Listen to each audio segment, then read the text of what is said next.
Would you pray with me, please? Holy and beautiful God, may the words of my mouth and the meditations of all of our hearts be acceptable and even pleasing in your sight.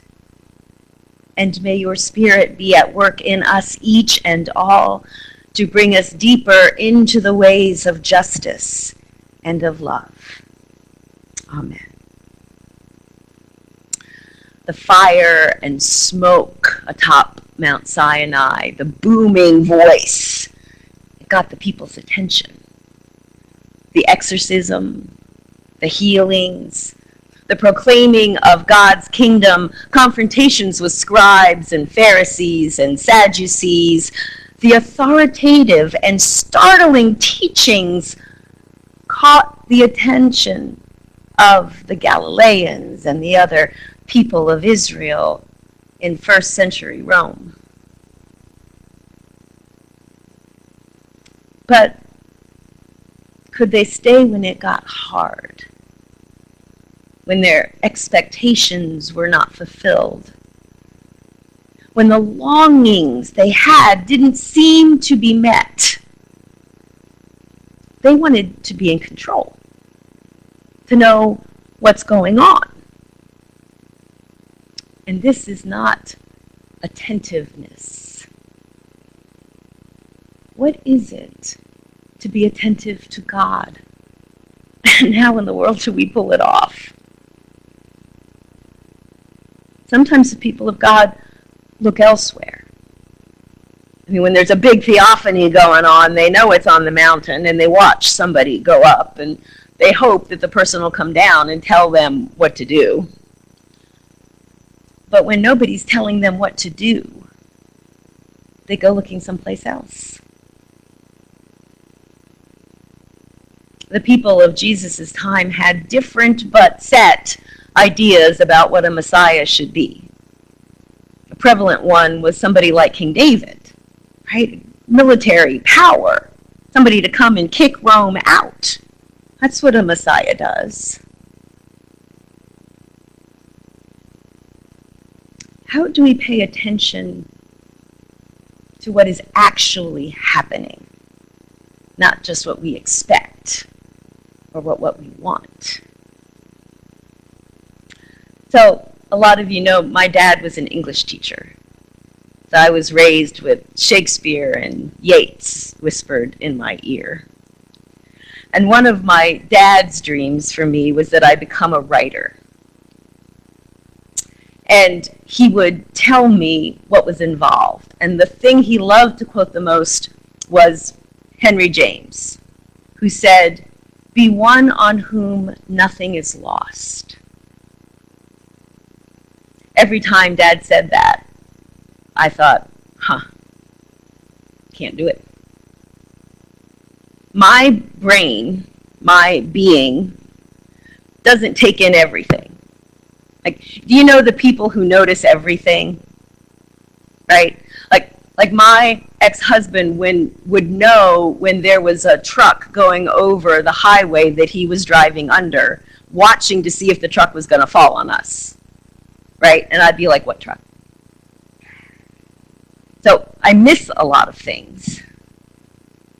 I pay attention in a different way.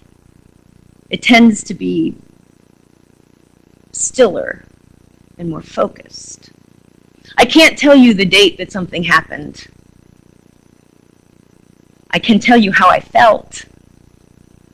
I can't tell you the exact words that were said, but I can tell you the effect of them being said. Attention is hard. When I was an English teacher, I taught modern poetry. Students hated it. You know, T.S. Eliot's The Wasteland, anybody remember that? It was hard. What does this mean? Does not dare to eat a peach. That doesn't make any sense. To understand the poem, you had to be still and read it again, and you had to look up an allusion, or at least go down to the footnotes on the bottom of the page. Oh, he's quoting The Tempest here. oh, he's quoting Julian of Norwich here. You had to work.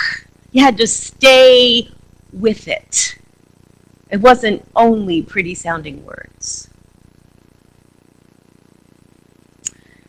There's a cacophony of sounds around us. Everything wants our attention, right? How many alerts do you have on your phone?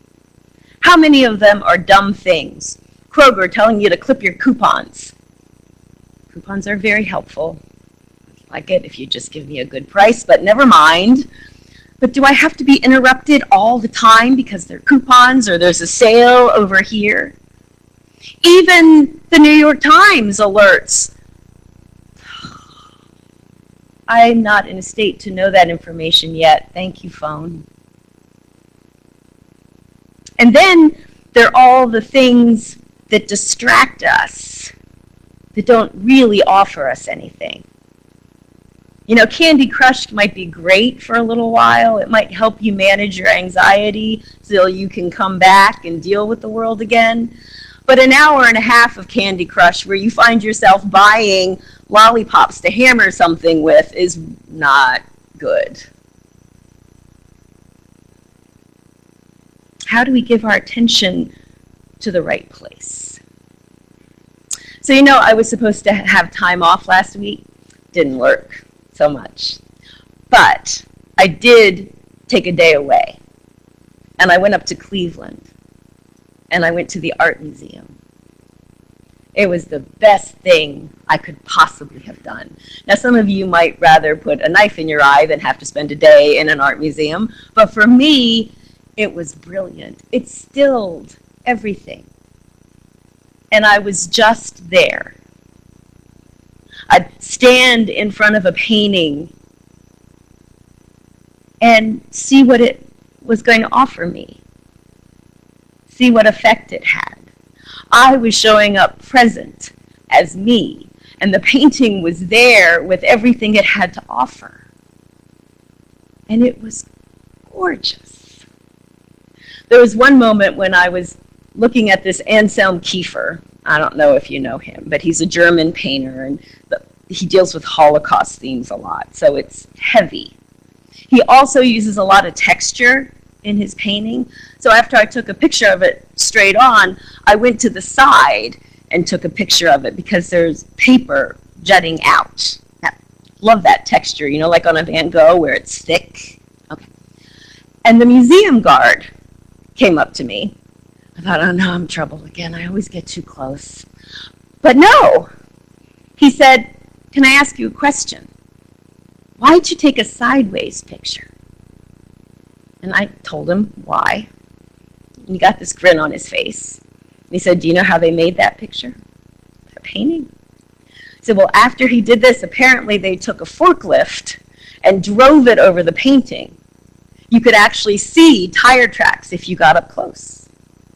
And we're talking, and he kept coming over and telling me this new thing about these paintings that I didn't know, and it added this whole other layer because he saw me paying attention.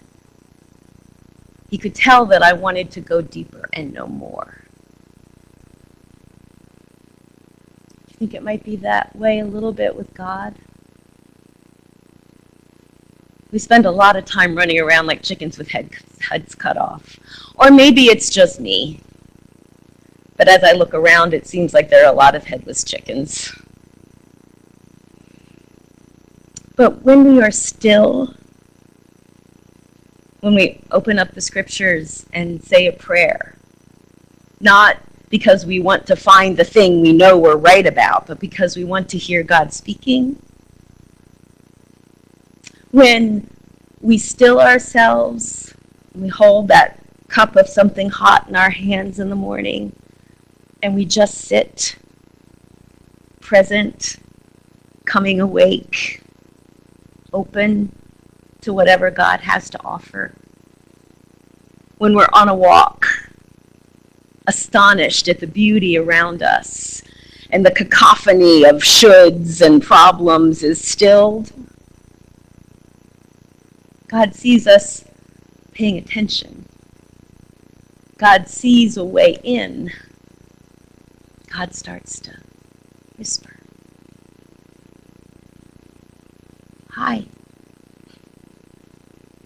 my beloved, how are you? Like when Elijah stood at the cave. And some days we just pour out a blathering mess. Well, actually,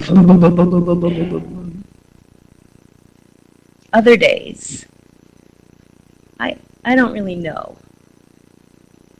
And I don't know what I'm supposed to do.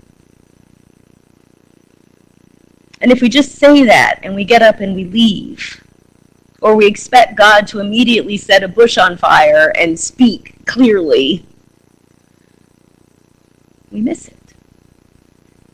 Because being with God, having an intimate relationship with the very ground of being, with the one in whom we live and move and have our being, requires intimate, full attention, and it requires that we stay. Now, we are human beings. We're going to pop out of attention again and again and again. But come back. Come back. Don't let that thing that you think makes you unlovable, that as soon as you get it figured out, you'll go talk to God, stop you. Because this is one who knows your words even before they're on your lips. Just stay. Just pay attention. Practice attention any way you can. Poem, beautiful writing, a person who looks you in the eye and asks you how you are. A baby's smile, or that deep kind of guttural chuckle they have. The swell of music, a work of art, the light urging a calla lily to just glow. A certain tone in your grandchild's voice, the creak of a step on the stair, the blooming of a bud, that deep pull of the spirit that you can't explain to anyone else, but you know is God urging you to do a thing that perhaps you really do not want to do, but providing you the courage to, okay, there's no way out, I'm just going to say it. If you don't stay with the poem, you won't get what it has to offer. If you don't look at a painting with an open mind and heart and soul, you won't experience what the painting has to offer. If you don't stay with God, open, not trying to control, not already knowing, not insisting on your own way, because love does not insist on its own way. If you just do the best you can, if you sit down and you yell, help, God will come and speak. You may not understand it the first time. God may pronounce it a syllable at a time over weeks. I hate that. It won't be in Aramaic. It might sound like you. And so you might be prone to doubt it. So find someone you trust and talk it over with them if you want. Testing our revelations in community is a great thing. But don't assume that God is not speaking to you. It is a false humility to believe that God is not wanting to commune with you. Exactly you. Because you are here. So that God might delight in you, and you might delight in God, and that other people might delight in you, and you might delight in them. And that when you need something, we can throw our arms around you, and when someone else needs something, you can show up with food or encouragement or hope. The Transfiguration is a moment on a journey. It's a lovely moment. Finally, Jesus is doing something like a Messiah ought to do, glowing. Peter wants to stop it right there. Let's build houses and stay here. Let's make a book of order and have a good structure and put committees in place and make people go to meetings. That'll be spiffy. Building's a good thing to have, but it is not life. We'll miss it if we don't come off the mountain, if we don't follow Jesus wherever Jesus goes. And sometimes it will involve suffering. And sometimes it will feel that our longings are not met because there's actually a deeper longing underneath that is more important and more real. And God will always meet that. Revelation is slow. It's an unfolding. It's like that Greek word for truth, aletheia. It's a process. We get little moments at a time. If we listen with each other, if we have each other's backs, if we practice attention, if we long to love, all shall be well, and all shall be well, and all manner of things shall be well, for there is a force of love in the universe that holds us and never lets us go. And all God's people say, Amen.